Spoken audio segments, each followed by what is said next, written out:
Hello दोस्तों, कैसे हैं आप सब। स्वागत है आपका एक बार फिर से। आप सब कह रहे होंगे सर बहुत दिन से दिखाई नहीं दिए, कहाँ हो। तो भाई थोड़ा व्यस्तता के कारण वीडियो नहीं बना पाया था।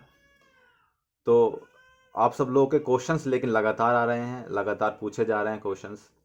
क्वेश्चंस ये हैं कि सर बहुत लोगों द्वारा हमें डराया जा रहा है कि जैसे 2011 भर्ती का हाल हुआ था, जैसे 2016 भर्ती का हाल हुआ था, वैसे ही तुम्हारा हाल होगा। मतलब कि तुम्हारी जो भर्ती है वो कोर्ट के अधीन है, और पहली बात तो तुम ट्रेनिंग पर ही नहीं जा पाओगे।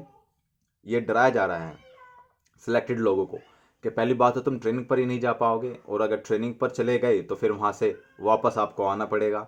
जैसे 2011-16 में हुआ था, ऐसे ही तुम्हारे साथ भी होगा, क्योंकि तुम्हारी भर्ती भी कोर्ट के अधीन है। तो देखिए, कुछ लोगों का बिजनेस चलता है डरा कर। डिपेंड आप पर करता है कि आप डरते हैं या नहीं डरते हैं।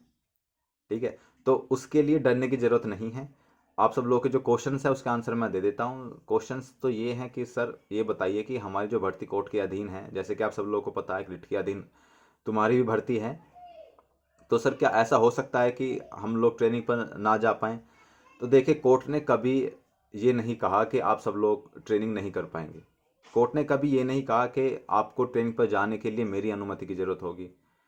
कोर्ट ने कभी ट्रेनिंग में कोई हर्डल, कोई बाधा उत्पन्न नहीं की है। आप सब लोग अच्छे से ट्रेनिंग कर सकते हैं। आप जैसे कि आप सब लोगों को पता है मेडिकल चल रहा है, उसके बाद वेरिफिकेशन होगा, वेरिफिकेशन होने के बाद आप सब लोग ट्रेनिंग पर चले जाएंगे।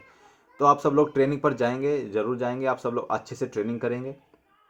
लेकिन एक दिमाग में क्वेश्चन ये भी उभरता है कि सर क्या ऐसा हो सकता है कि सभी लोगों की तरह, आपकी तरह या 2011 की तरह हम ट्रेनिंग से वापस नहीं आना चाहते हैं। बहुत तकलीफ, बहुत दिक्कत होती है। तो भाई वो मैं जानता हूँ कितनी तकलीफ, कितनी दिक्कत होती है, मुझसे बेहतर कौन जान सकता है तुम में से। लेकिन मेरे हिसाब से, मेरे ओपिनियन से देखो, मैं 100% नहीं कभी बोलता हूँ, कभी नहीं, क्योंकि 100% कोई चीज़ नहीं होती। मैं कभी नहीं बोलता हूँ, लेकिन हाँ 98% ये ज़रूर कह सकता हूँ जो सिचुएशंस बन रही हैं कि आपकी जो केस है वो जल्दी निमट जाएगा। मतलब अभी तो आपकी ट्रेनिंग भी स्टार्ट नहीं है, अभी तो मेडिकल ही चल रहे हैं। उसके बाद आपकी ट्रेनिंग भी स्टार्ट होगी, फिर ट्रेनिंग के लिए 1 साल लगेगा ट्रेनिंग ख़त्म होते होते। तो उस बीच में जो आपका केस है वो निमट जाएगा। वो सारी चीज़ें क्लियर हो जाएंगी, आपको टेंशन लेने की ज़रूरत नहीं है। देख, कुछ लोगों का तो ये बात सुनकर बीपी लो हो जाएगा। ठीक है, कुछ लोग तो टेंशन में आ जाते हैं, सिलेक्टेड लोग तो, कि हम लोग वापस आ जाएंगे या हम ट्रेन पर नहीं जा पाएंगे।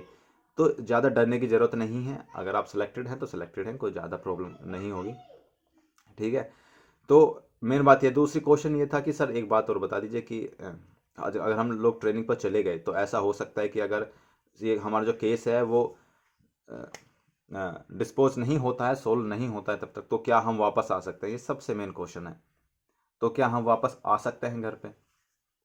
तो उसका आंसर यही है कि मेरे हिसाब से तो पहली बात तो आप सब लोगों की क्लियर हो जाएगा, तब तक 1 साल के अंदर अंदर आप सब लोगों का वो डिस्पोज हो जाएगा केस, ज़्यादा बड़ा उसमें नहीं है कुछ। ठीक है, लेकिन अगर ऐसा नहीं होता है और आपकी भर्ती इस, देखिए जब हमें नियुक्ति पत्र मिला था तो हमारे नियुक्ति पत्र में यही लिखा था कि आपकी जो भर्ती है फला फला रेट संख्या के अधीन है, और जो भी इसका फैसला होगा वो सबको मान्य होगा, सर्वमान्य होगा। तो हमने जो नियुक्ति पत्र था उसमें लिख के आती है। और मैं तो कहता हूँ कि यूपी की लगभग हर वैकेंसी में अब कोर्ट केस होने लग गए हैं, और हर भर्ती किसी ना किसी रिट के अधीन होती है। तो क्या वो पूरी नहीं होती। आप बताइए, मैं आपसे पूछता हूँ, क्या वो पूरी नहीं होती। होती है ना, वो सब पूरी होती हैं। तो ये भी पूरी होगी। तो आगे क्या होगा क्या नहीं, इस बात की चिंता को छोड़कर सिर्फ ये सोचो कि हाँ, जिसका मेडिकल रह गया है उसका हो जाए और सब लोग ट्रेन पे पहुंच जाएं। वो चीज़ें अपने आप सोल्व हो जाएंगी, अपने आप क्लियर हो जाएंगी। वो आपका काम नहीं है। जिसका काम है वो लगे पड़े हैं उसमें, उसको सोल्व करने में भर्ती बोर्ड है और बहुत सारी चीज़ें हैं जो चल रही हैं। आपको उसमें टेंशन लेने की ज़रूरत नहीं है। आप भर्ती हुए हैं, आप ट्रेनिंग पर भी जाएंगे, आप फील्ड में भी जाएंगे, सारे काम होंगे। तो उसमें घबराने वाली बात नहीं है। अपना बीपी मत लो करिए, अपनी टेंशन डिप्रेशन में मत जाइए, सारी चीज़ें सही हैं, कोई दिक्कत वाली बात नहीं है। ठीक है, तो जिसका मेडिकल नहीं हुआ उसका मेडिकल क्लियर हो जाए तो फिर आप सब लोग का वेरिफिकेशन होने के बाद ट्रेनिंग पर चले जाएंगे। तो यही सारी बातें थी, यही सारे क्वेश्चन थे जो मैं बताने के लिए आया था। तो मिलते हैं फिर किसी अगली वीडियो में, क्योंकि अभी थोड़ा व्यस्त था। हाँ, लग तो रहा होगा कि छुट्टी आया, बिल्कुल छुट्टी आया हूँ भाई, घर पे हूँ। सब लोग सोच रहे होंगे सर घर वाला माहौल है तो मतलब छुट्टी आए हो। बिल्कुल भाई, छुट्टी आए हो। तो मिलते हैं फिर किसी अगली वीडियो में, तब तक के लिए जय हिंद। और जिसका मेडिकल नहीं हुआ अच्छे से मेडिकल कराइए, जिसका हो गया वो एंजॉय करिए अपनी लाइफ को, क्योंकि ये टाइम फिर दोबारा आपको नहीं मिलेगा।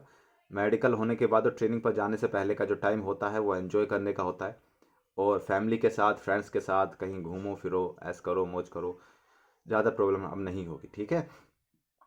तो यही सब कहने के लिए, तुम्हें बताने के लिए मैं आया था। फिर किसी वीडियो में मिलते हैं। जय हिंद।